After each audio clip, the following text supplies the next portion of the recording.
नमस्कार दोस्तों, आप सभी का स्वागत है हमारे इस YouTube चैनल सरस्वती जी के क्लासेस में। दोस्तों, आज की क्लास में हम जानेंगे झारखंड की चित्रकला एवं शिल्प कला से संबंधित महत्वपूर्ण बातें जो एग्जाम पॉइंट ऑफ व्यू से इम्पोर्टेंट हैं।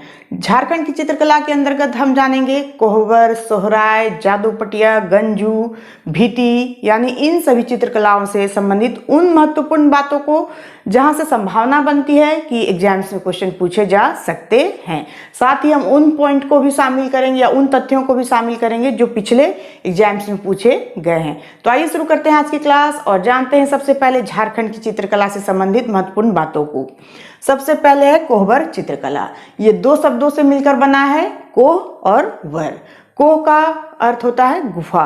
कोह यानी कि खोह से आप इसे जोड़ के दे सकते हैं। खोह का मतलब ही होता है गुफा।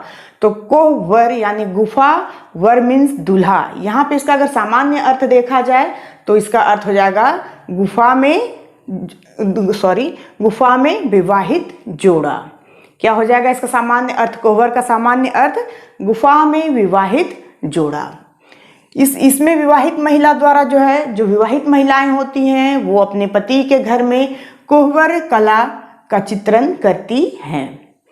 फिर है कि विभिन्न ज्यामितीय आकृतियों में फूल, पत्ती, पेड़ पौधे व नर नारी का चित्रण किया जाता है। ये जो कोहबर चित्रकारी है, इसमें जो विवाहित महिलाएं होती हैं वो अपने पति के घर में कोहबर चित्रण करती हैं और उसमें ये पेड़ पौधे, फूल, पत्ती और नर एवं नारी का चित्रण करती हैं, यानी कि बनाती, ज्यामितीय आकार के साथ इन सभी चीज़ों का अंकन करती हैं या चित्रण करती हैं।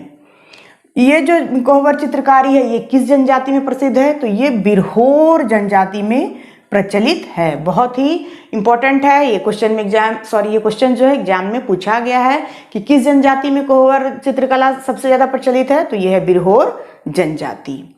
फिर इसमें सिकी का चित्रण, सिकी यानी देवी, इसमें सिकी यानी देवी का चित्रण किया जाता है। तो ये है कुछ महत्वपूर्ण जानकारियां कोहबर चित्रकला से। अब हम जानेंगे सोहराय चित्रकला से संबंधित महत्वपूर्ण बातों को।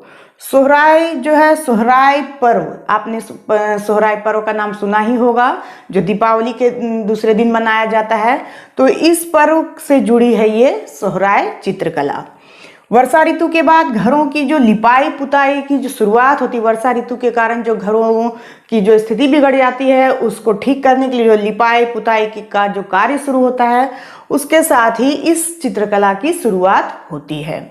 कला के देवता प्रजापति या पशुपति का सांड की पीठ पर खड़ा चित्रण मिलता है। ये कला के जो देवता हैं प्रजापति या फिर पशुपति, उनका चित्रण इसमें होता है किस तरह से? तो पशुपति जो है वो सांड की पीठ पर खड़ा चित्रण जो है वो किया जाता है इस चित्रकारी के अंतर्गत। फिर इसकी दो प्रमुख शैलियां हैं। ये जो सोहराय चित्रकारी है इसकी दो शैलियां हैं, एक है कुर्मी सोहराय और दूसरा है मंझू सोहराय।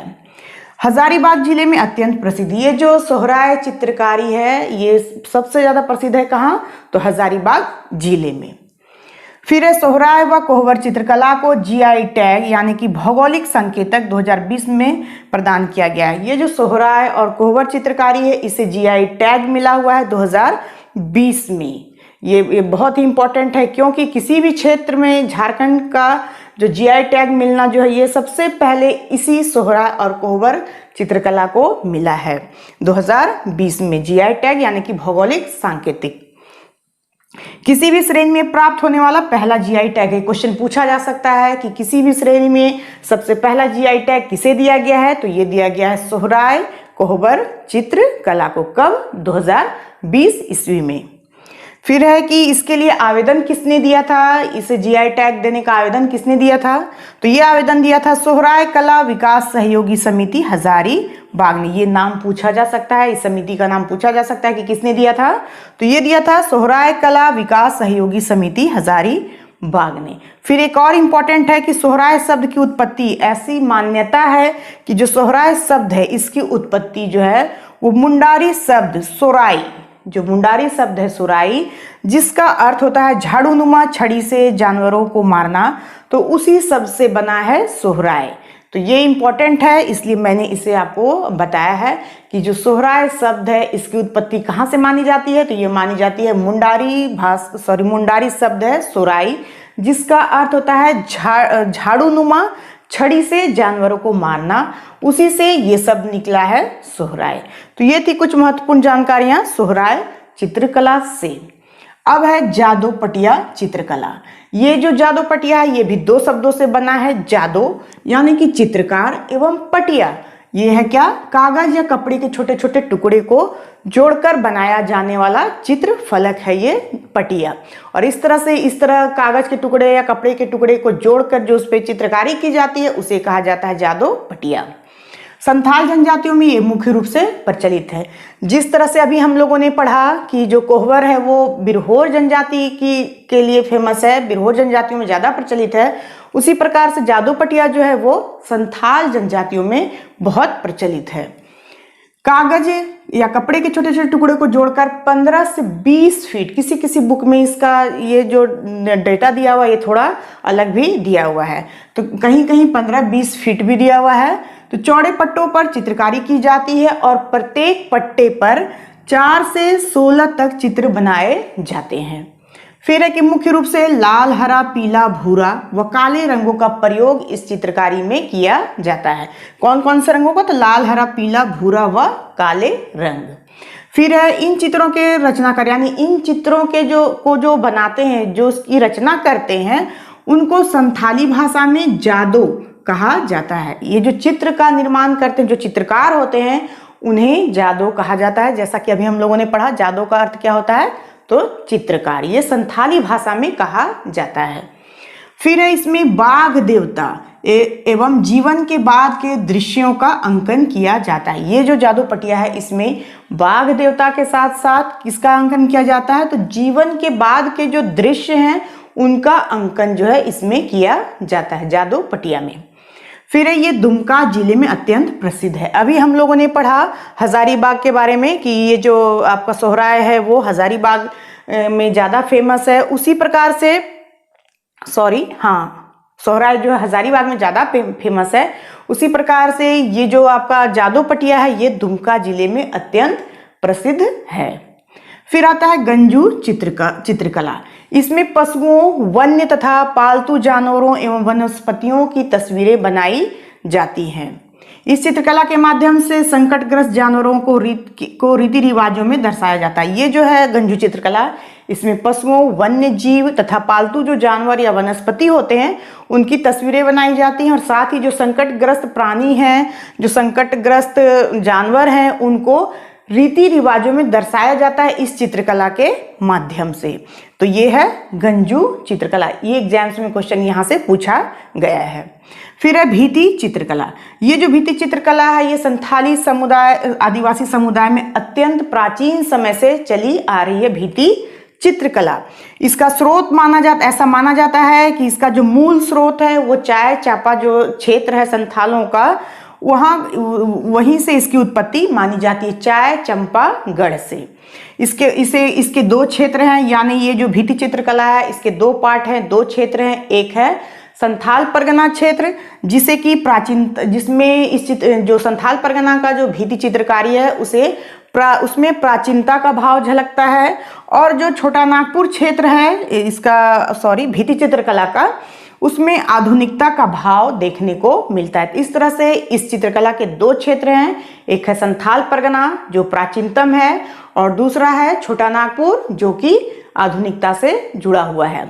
फिर है कि जो संथाल परगना का जो चित्रकारी भीति चित्रकारी है उसमें आकार और उभार की विशेषता है और जो छोटा नागपुर का क्षेत्र का जो भीति चित्रकला है उसमें रंग एवं समतल की विशेषता देखी जाती है। तो इस तरह से अंतर है इन दोनों भीति चित्रकला में, इन दोनों क्षेत्रों में। संथाल परगना का जो है वो अलग है और छोटा नागपुर क्षेत्र का जो है वो भी अलग है। तो इस तरह से ये है भीति चित्रकला। तो आप एक बार इसका स्क्रीनशॉट ले लीजिए, इसके बाद मैं आगे कंटिन्यू करती हूँ।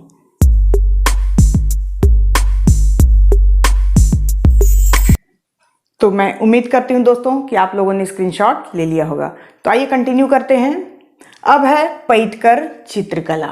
ये जो पैटकर चित्रकला है ये अम्मा दुबी गांव है अम्मादुबी, जो सिंहभूम जिले में पड़ता है। और इस गांव में ये पैटकर चित्रकला जो है बहुत ही प्रसिद्ध है। इसी कारण, इसकी प्रसिद्धता के कारण ही इस गांव को पैटकर का गांव कहा जाता है। बहुत ही इंपॉर्टेंट है, हो सकता है एग्जाम से पूछ दिया जाए कि पैटकर चित्रकला किस गांव से संबंधित है, तो ये है अम्मादुबी गांव। किस जिले में? सिंहभूम जिले में। इस पैटकर गांव किस गांव को कहा जाता है? तो अम्मादुबी गांव को। किस वजह से? तो पैटकर चित्रकला की वजह से, क्योंकि ये वहां अत्यंत प्रसिद्ध है, इसकी वजह से इस गांव को पैटकर का गांव कहा जाता है। झारखंड का स्क्रॉल चित्रकला, ये जो पैटकर चित्रकला है इसे झारखंड का स्क्रॉल चित्रकला भी कहा जाता है। बहुत इंपॉर्टेंट है, ये भी एग्जाम से पूछा जा सकता है कि झारखंड का स्क्रॉल चित्रकला किस चित्रकला को कहा जाता है? तो यह है पैटकर चित्रकला। फिर ये मान्यता है कि इसकी शुरुआत, ये जो पैटकर चित्रकारी है, जो स्क्रॉल चित्रकारी है, इसकी शुरुआत है कैसे हुई या किसने की? तो ये मान्यता है कि इसकी शुरुआत सबर जनजातियों द्वारा की गई। बहुत इंपॉर्टेंट है, किस जनजाति के द्वारा? तो सबर जनजातियों के द्वारा की गई। फिर है भारत का सबसे पुराना आदिवासी चित्रकला माना जाता है। ये भी मान्यता है, ये भी माना जाता है कि भारत का जो आदिवासी चित्रकला है उसमें ये सबसे पहला या सबसे पुराना चित्रकला है। कौन सा? तो ये पैटकर चित्रकला, स्क्रॉल चित्रकारी सबसे पुराना है भारत के आदिवासियों की चित्रकला में। थोड़ा सा साउंड आ रहा है क्योंकि बाहर थोड़ा सा डिस्टर्बेंस है, इसकी वजह से, इसके लिए मैं माफी चाहूंगी। फिर है गरुड़ पुराण में भी मिलती है। ये जो पैटकर चित्रकला है, इसकी ये चित्रकला जो है वो गरुड़ पुराण जो हमारा है उसमें भी देखने को मिलता है। फिर इसके बाद है कि इसके अन्य क्षेत्र जहाँ ये लोकप्रिय है, जहाँ ये चर्चित है, वो कौन सा है? तो बिहार, उड़ीसा, पश्चिम बंगाल। यानी झारखंड के अलावा बिहार, उड़ीसा, पश्चिम बंगाल में भी ये बहुत ही लोकप्रिय है पैटकर चित्रकला। विभिन्न कहानियों तथा स्थानीय रीति रिवाजों का वर्णन, इस चित्रकला के माध्यम से जनजातीय लोग जो हैं वो विभिन्न कहानियों और साथ ही स्थानीय रीति रिवाजों का वर्णन करते हैं इस चित्रकला के माध्यम से। फिर जीवन के बाद होने वाली घटनाओं का वर्णन, इस चित्रकला में भी जीवन के बाद होने वाली घटनाओं का वर्णन जो है वो देखने को मिलता है। अब हम आते हैं नेक्स्ट में, राना तेली प्रजापति चित्रकला। नाम ही है इसका, राना तेली प्रजापति चित्रकला। इसमें 3 चित्रकलाओं का प्रयोग किया जाता है, इन 3 उपजातियों के द्वारा। फिर है कि पशुपति यानी भगवान शिव को पशुओं एवं पेड़ पौधों के देवता के रूप में प्रदर्शित किया जाता है। ये जो राना तेली प्रजापति चित्रकला है जिसमें 3 उपजातियों के द्वारा 3 चित्र कलाओं का प्रयोग किया जाता है, उसमें जो पशुपति यानी भगवान शिव जो है उन्हें पशुओं एवं पेड़ पौधों के देवता के रूप में दर्शाया जाता है या प्रदर्शित किया जाता है। फिर है कि धातु के तंतुओं का प्रयोग, ये जो राना तेली एवं प्रजापति चित्रकला है इसमें धातु के तंतुओं का प्रयोग किया जाता है। तो ऐसा क्वेश्चन पूछा जा सकता है कि किस चित्रकला में धातु के तंतुओं का प्रयोग किया जाता है? तो यह है राना तेली प्रजापति चित्रकला। नेक्स्ट आता है स्ट्रॉ आर्ट। ये भी इंपॉर्टेंट है, मुझे ये मनीष रंजन के बुक में ये मिला, मुझे इंपॉर्टेंट लगा। क्यों? क्योंकि ये हाल ही में विकसित हुआ है और ये जो धान के जो स्ट्रॉ आते हैं यानी धान का जो पुआल, आप लोग सभी इससे परिचित होंगे कि धान के पुआल को समतल कर, उसे गर्म करके समतल किया जाता है और उसके ऊपर चित्रकारी की जाती है। फिर उस चित्रकारी को काट के और एक समतल, काले समतल पट पर उसे चिपकाया जाता है और उसके बाद उस पर चिपकाकर उस चित्र को फ्रेम में फिट किया जाता है, यानी फ्रेमिंग कर दिया जाता है, उसे मढ़वा दिया जाता है और इस तरह से तैयार होता है स्ट्रॉ आर्ट।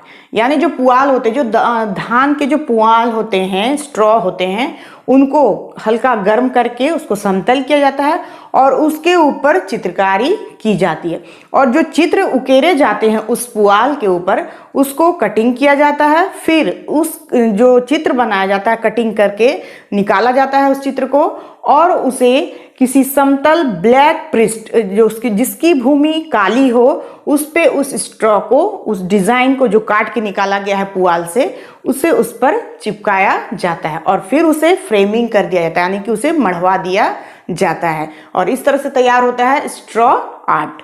ये भी बहुत ही मुझे इम्पोर्टेंट लगा क्योंकि ये हाल फिलहाल से ये विकसित हुआ है इस वजह से। फिर है कि इसमें जादू पटिया, कोहबर तथा सोहराय चित्रकला जैसे पारंपरिक चित्रकला भी बनने लगे हैं। अब जो है जादू पटिया, कोहबर और सोहराय चित्रकला जो है उनका प्रयोग भी जो है इस चित्रकला में होने लगा है। इसलिए ये बहुत ही इम्पोर्टेंट लग रहा है मुझे कि कौन सी ऐसी चित्रकला है जिसमें सोहराय, कोहबर, जादू पटिया आदि चित्रकलाओं का, पारंपरिक चित्रकलाओं का प्रयोग होने लगा है। तो ये है स्ट्रॉ आर्ट। तो ये यहाँ से क्वेश्चन हो सकता है कि आगे आने वाले एग्जाम्स में पूछा जा सकता है। अब है, ये तो हुए चित्रकला से संबंधित महत्वपूर्ण जानकारियां। अब हम आगे जानेंगे शिल्पकला के बारे में, झारखंड की शिल्पकला। तो इसमें एक बहुत ही महत्वपूर्ण शिल्पकला है डोकरा कला। ऐसे तो टोकरी बनाना, पत्तल बनाना, बहुत सारे बांस की कला, बहुत सारी कलाएं हैं, लेकिन ये डोकरा कला चूंकि एग्जाम में पूछा गया है इसलिए इसका जिक्र मैं यहाँ कर रही हूँ। डोकरा कला ये क्या है? ये दस्तकारी की एक प्राचीन कला है। भारत के साथ साथ ये विदेशों में भी काफी लोकप्रिय है। फिर है कि इसे बनाया कैसे जाता है? तो पुरानी मोम कास्टिंग का प्रयोग कर अत्यंत सुंदर मूर्तियों का निर्माण किया जाता है। इसके बनाने का तरीका क्या है? तो जो पुरानी मोम कास्टिंग पद्धति है उसी के आधार पर इसका निर्माण किया जाता है। फिर मधुमक्खियों से प्राप्त मोम का प्रयोग, क्योंकि इसमें मोम का प्रयोग होता है, तो कौन सी मोम का? तो मधुमक्खियों से जो मोम प्राप्त होते हैं उसका प्रयोग किया जाता है डोकरा कला में। तांबा, जस्ता, रांगा यानी टीन आदि धातुओं के मिश्रण की ढलाई करके मूर्तियां, बर्तन आदि सामान जो है वो बनाए जाते हैं। इस कला में किसका प्रयोग किया जाता है? तो तांबा, जस्ता, रांगा, टीन जो धातु हैं उनके मिश्रण की ढलाई करके उससे मूर्तियां और बर्तन जो है वो बनाए जाते हैं। इस कला से निर्मित मूर्ति का प्राचीनतम उदाहरण अगर देखा जाए तो मोहनजोदड़ो से जो नर्तकी की मूर्ति प्राप्त हुई है, यानी खुदाई से जो नृत्य करती हुई लड़की की प्रसिद्ध मूर्ति, आप हिस्ट्री पढ़ते ही हैं तो आप जानते होंगे कि मोहनजोदड़ो से जो नर्तकी की मूर्ति प्राप्त हुई है वो इसी पद्धति से बनाई गई है। ये प्राचीनतम उदाहरण है इस डोकरा कला का। बहुत ही इंपॉर्टेंट है, क्वेश्चन ऐसा पूछ दिया जा सकता है कि जो डोकरा कला है उसका सबसे प्राचीनतम जो साक्ष्य है वो कौन सा है? तो ये है मोहनजोदड़ो से प्राप्त नर्तकी की मूर्ति।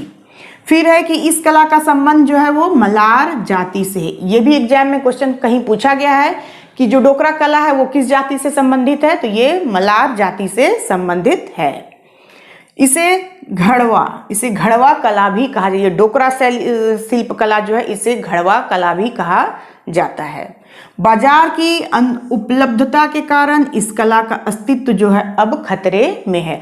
बाजार की अनुपलब्धता की वजह से ये जो डोकरा शिल्प कला है इसका अस्तित्व जो है वो अब खतरे में है। तो ये थी कुछ महत्वपूर्ण जानकारियां झारखंड की चित्रकला और शिल्पकला से संबंधित। एग्जाम पॉइंट ऑफ व्यू से ये इंपॉर्टेंट है, हो सकता है यहाँ से एक नया क्वेश्चन पूछा जा सकता है। तो आज के लिए बस इतना ही। नेक्स्ट वीडियो में हम फिर मिलते हैं नेक्स्ट टॉपिक के साथ। तब तक के लिए धन्यवाद। जय हिंद, वंदे मातरम।